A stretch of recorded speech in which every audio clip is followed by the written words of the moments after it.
have this belief that existing companies can innovate as effectively as startups. And that is not only a possibility, but it is a requirement. It is something that society needs.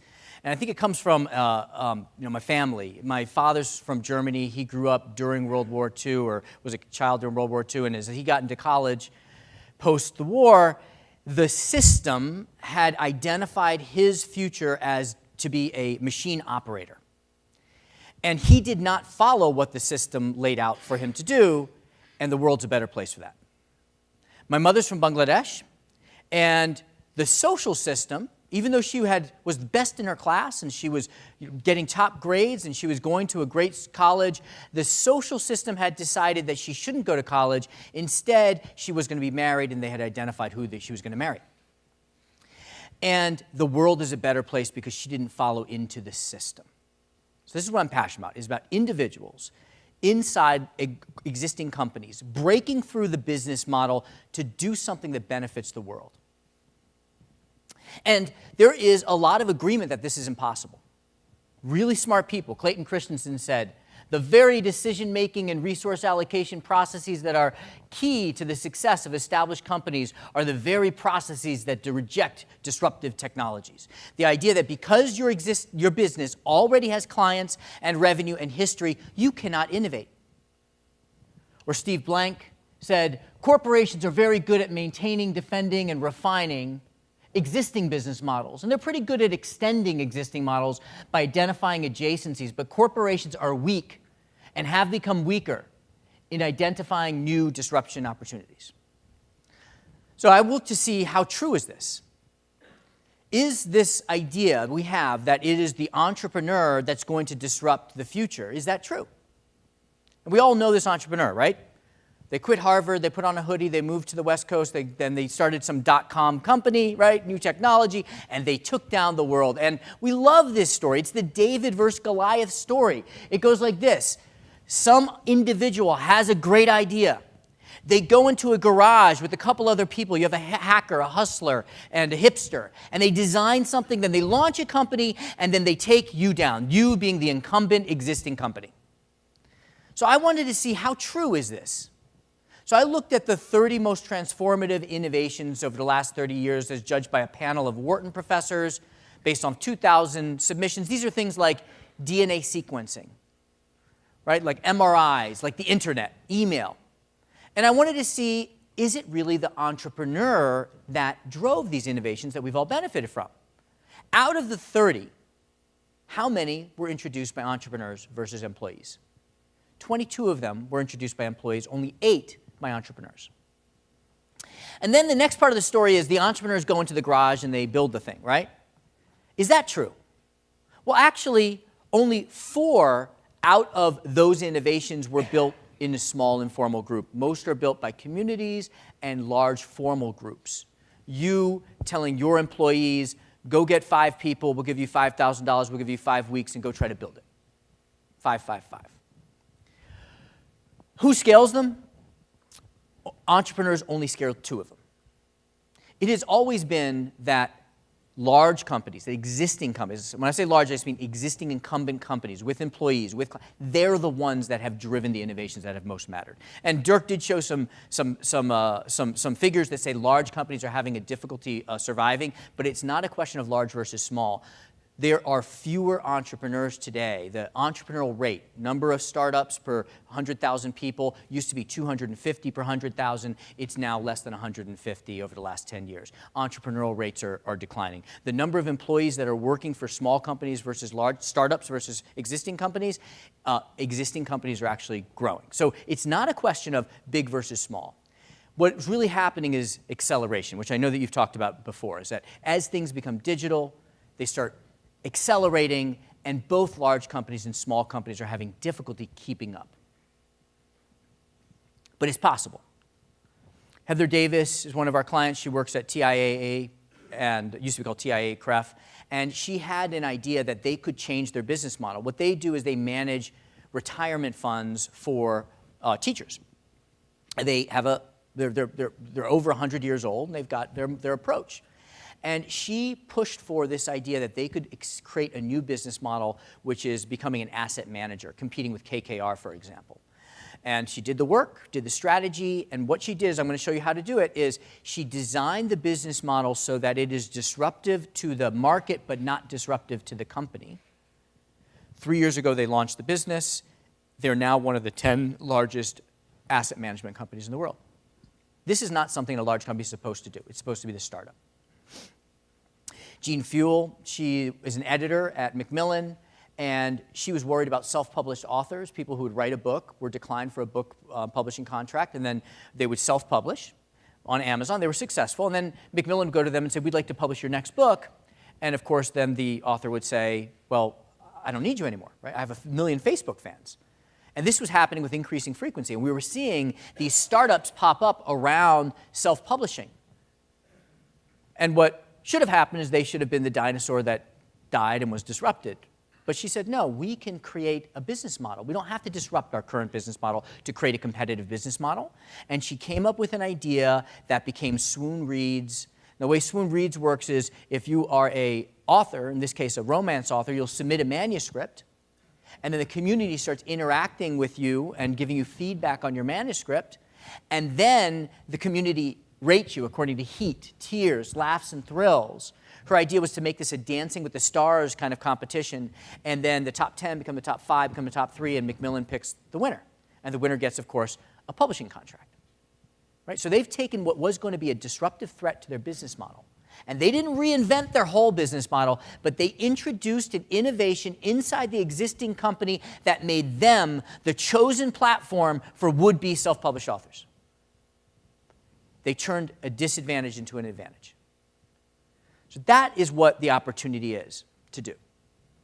To illustrate what they do, I'd like to just talk to you a little about Microsoft. We've been working with Microsoft for about 10 years, and they actually do a number of things that I feel like they don't get enough credit for that are actually disruptive. You know, they own Skype, they own LinkedIn, they've got the largest gaming community, online gaming community, in part because they launched Xbox, which was a very disruptive model for them. They'd never manufactured anything before.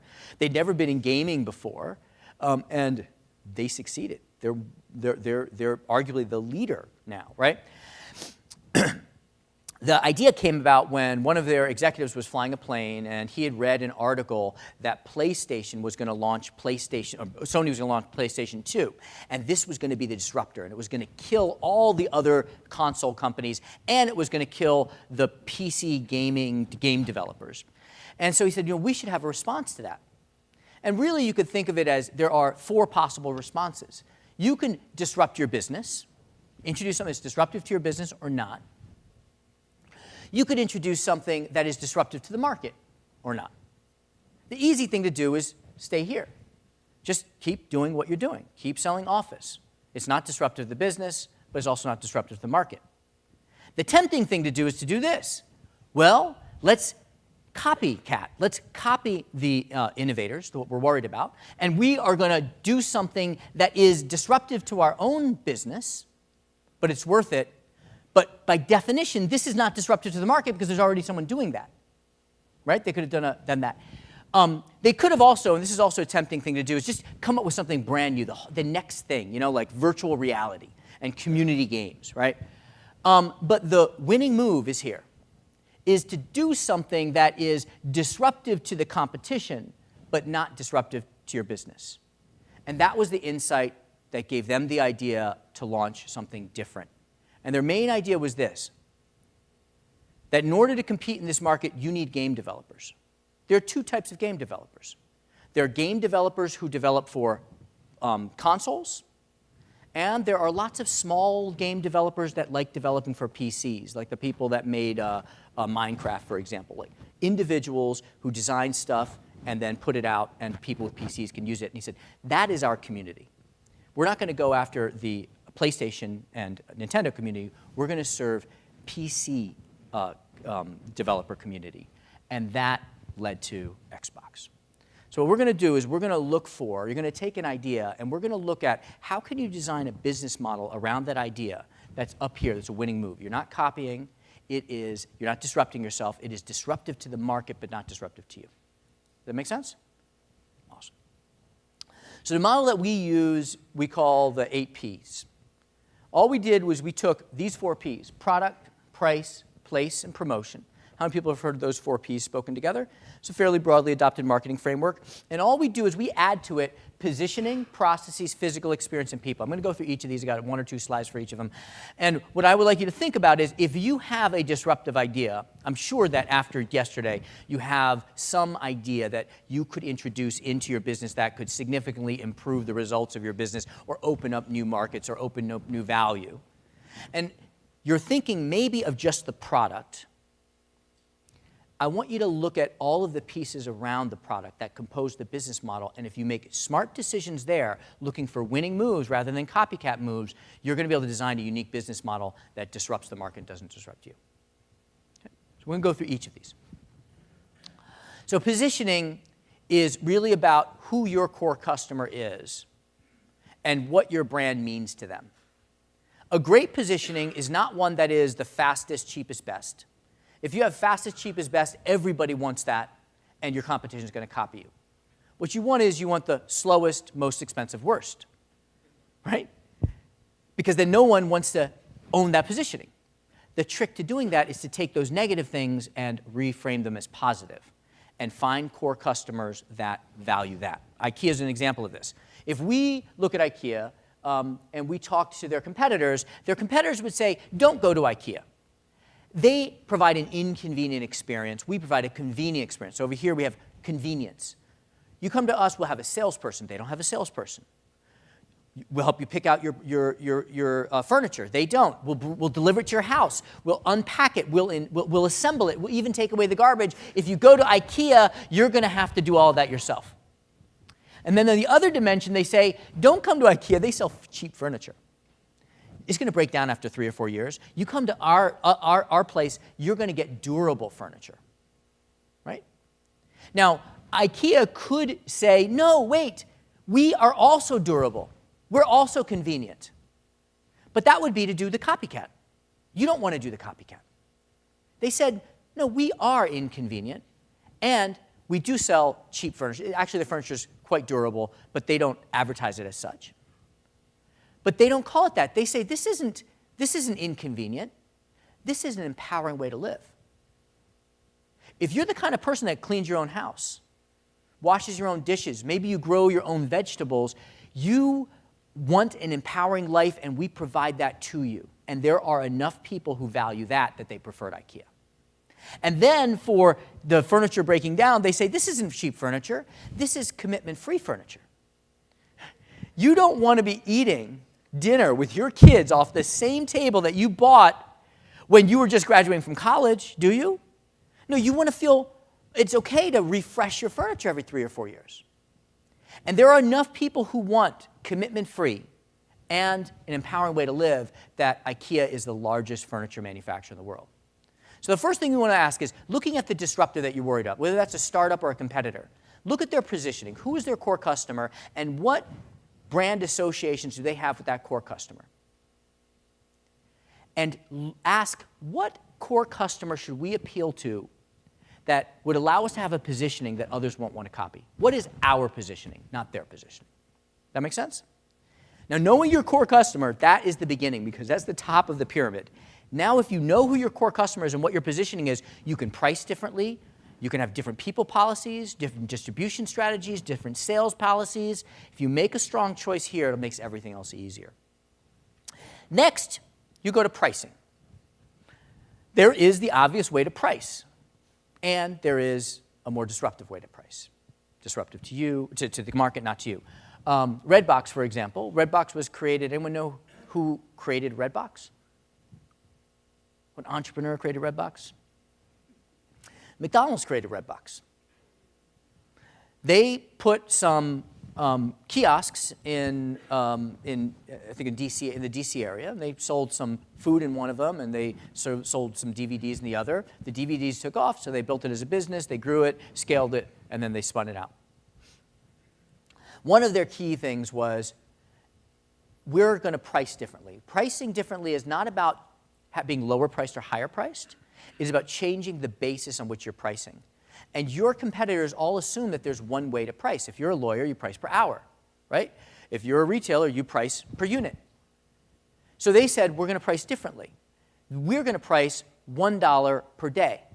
What happens now? A customer goes to the grocery store, and they walk out and they see a red box, and usually the red box has a big 1 on here, and they think, wow, for $1 I can get a DVD that on iTunes would cost me $3.50. But you go to the grocery store on Sunday, right? On Monday, what happens? You go to work, and Tuesday you go to work. You don't get back to the grocery store until Saturday. You return your DVD, and oh, it's $6. So what they do is they create the perception of a lower price, but the reality of a higher price. I've read that the average price is $4.33. So what you want to look at is on how you price this idea that you have. There's an obvious way to price it, but could you price it differently? Could you provide a membership fee and a lower usage fee? Could you create a subscription fee? Could you price per hour instead of per day? Could you price per year instead of hour? Right? So look at the basis, price per and change per, and look for a different pricing method. This is one of the most powerful levers here. Pricing, by the way, an improvement in pricing goes straight to the bottom line. It's all profit. So if you can improve your price by 10% and your margins are 10%, you've just changed your margins to 20%. You just doubled your margins. Processes. A simple change in the way that you deliver your product or service. Dirk talked about creating value and delivering value. You have a process by which you deliver value. You get some raw materials, you put them together, you get some customers and branding, you store this stuff, you ship it, you're adding value. How you do that, if you make a small change, can have a dramatic effect. Vistaprint, for example, was created by an entrepreneur who was graduated from business school, and he wanted to get some business cards. But he didn't need a lot of business cards. He needed like 500 business cards. And he found that he couldn't get high-quality business cards at a reasonable price. He had to buy those sheets of paper that you can get at Office Depot, right, and put them in the printer, and they're perforated edges. They're kind of flimsy. There's got to be a way to sell 500 business cards at a price that an entrepreneur can afford. And there's a huge market then, right? So he said, I'm just going to take one step out of the process. Because the way the process works in selling business cards is a salesperson goes to a customer, then the customer customizes them, and then they set up the printing shop, and then they print them, and then they deliver them. He said, why don't we take out the customization step? So now you don't get to choose what weight of paper and what size of card. What does that allow us to do? It's going to sound super simple after you think it through, but this is I wish I could show you the numbers. They have been outperforming their competitors for over 10 years in terms of revenue and profit. Really simple.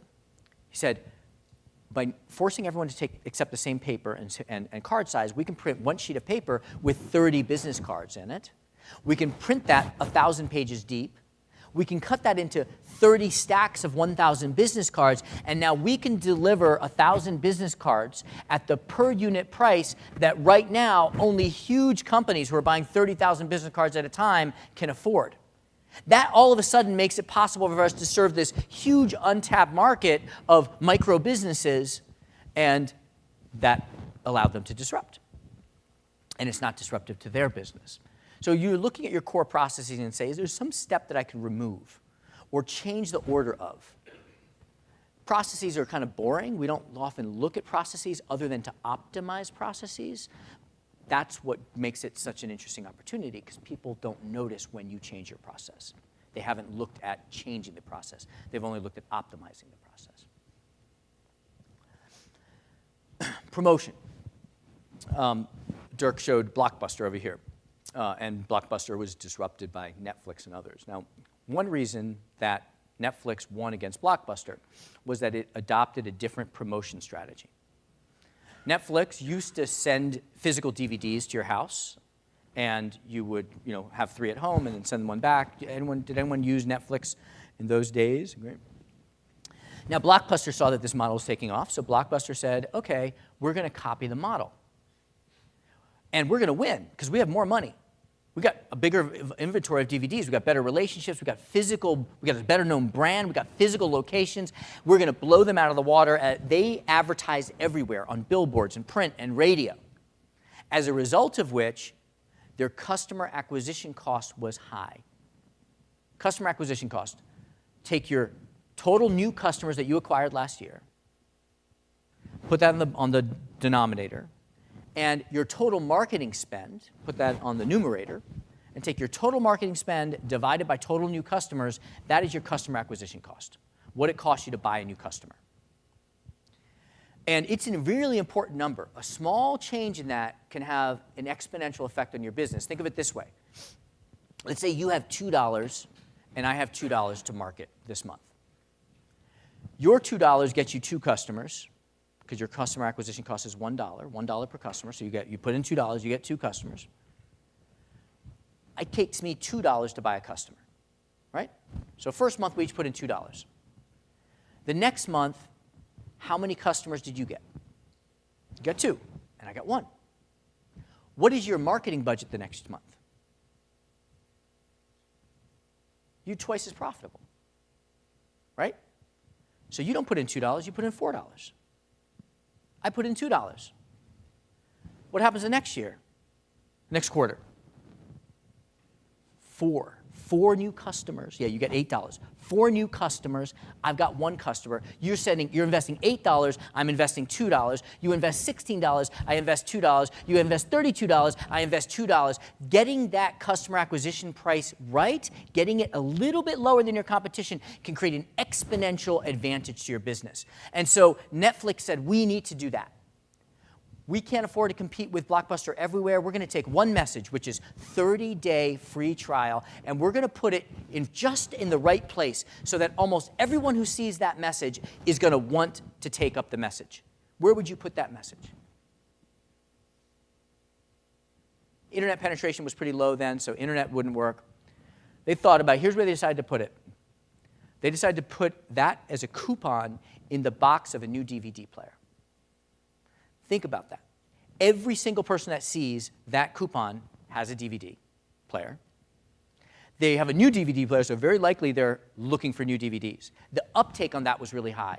The customer acquisition cost was really low, and that put that exponential disruptive impact on Blockbuster. It's one of the reasons that they won. So what you want to do is, you have this new idea. How can you optimize, how can you focus your marketing spend on just a few things so that you get a low customer acquisition cost and it is not draining to your core business? Because often we start something innovative and we cut it off because it's draining too much money, right? There's also a way to avoid that. So that's promotion. Product. When we look at product, we like to look at the attributes of a product and say, if you try to be good across the board of all the attributes of your product, you can end up being average across the board. If you want to be really distinctive, you need to really outperform on some attributes by intentionally underinvesting in other attributes. Walmart knows how to do this. Walmart knows what the attributes are that its core customer cares about. Its core customers care about low prices and selection across categories more than they care about sales help and ambiance. If you ask them, do you want sales help? Of course, they'll say yes. But if you ask them to choose sales help or low prices, they'll choose low prices. Walmart knows this, so they outperform. They get 5s over the top by intentionally underinvesting over here. They invest less in ambiance. They have fewer salespeople. If a manager from Walmart gets a phone call from a customer complaining that they were on the floor and they couldn't find a salesperson, that's good news, because the manager knows then the model's working. If they stop getting those phone calls, then there's a risk that what they're doing is they're over-investing in sales help, and eventually that's going to cost them in low prices, which is what they really matter. So what you can do is you can say, in this new and innovative idea, what are the 2 attributes that my target core customer, most cares about? What are the 2 things that they don't care about? What does it look like to underinvest in what they don't care about in order to overinvest in what they do care about? Those attributes could be, speed, on-timeness, accuracy. Those could be kind of the attributes. Placement, is distribution, and you guys know distribution, of course. I'd like you to think expansively about how you can deliver your product or service or your value proposition to your core customer. There are great opportunities here. There's a company called Arvind. They make jeans, and they distribute them only in major cities in India.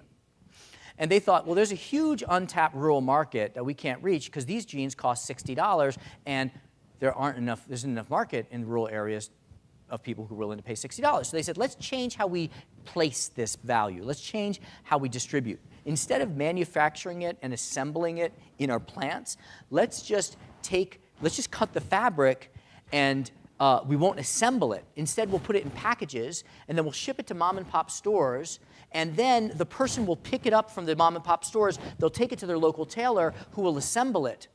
By changing how they distributed this value, which is a pair of nice jeans, by doing this, they took a $60 pair of jeans, and now they can sell it profitably at $7. They're adding less value, but also there are far fewer SKUs, so the complexity is less. So you want to look at changing how you fundamentally distribute your value. That make sense? We've got two more P's. Physical experience. Physical experience is one of the most overlooked of these dimensions. Think about your core customer and envision yourself, in their minds. The only way they understand the world is through their five senses: what they see, smell, hear, taste, touch. If you can change something there, it is a remarkable way to create a competitive advantage. Apple has been focusing on this for decades. How many people own an Apple product? How many people still have the box for the Apple product? Right? It's fun here. Why do we still have these boxes? We say, well, we might want to sell it later or give it away or something, and so we want the box, but actually we love that box. They overinvest in that box. They study the suction that the box makes when you open it up so they can get just the right suction, because they know that the physical experience has an important binding effect on the brand. This is why one of the reasons they opened the Apple Store, to control the whole environment.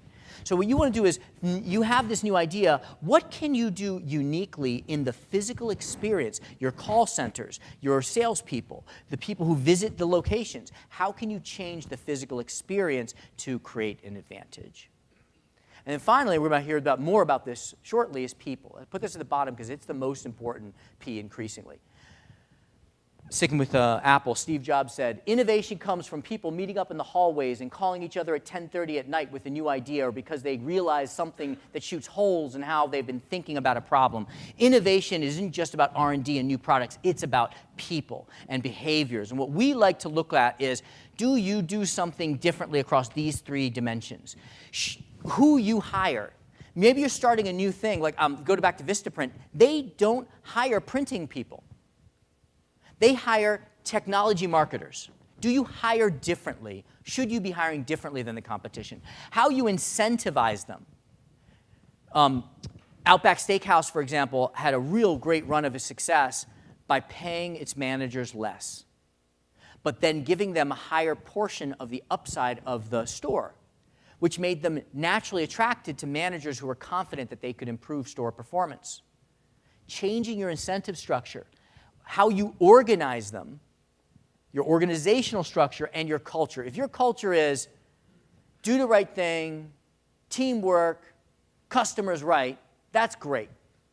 But those are the same attributes that your competitors aspire to as well. You want to come up with cultural attributes, values that are unique. So you can look at your cultural values, compare that to your competition, and see how well does that culture sit with your disruptive business idea. All of these, in all of these you have four choices. Keep doing what you're doing. Copy the competition. We're going to have a culture like Google.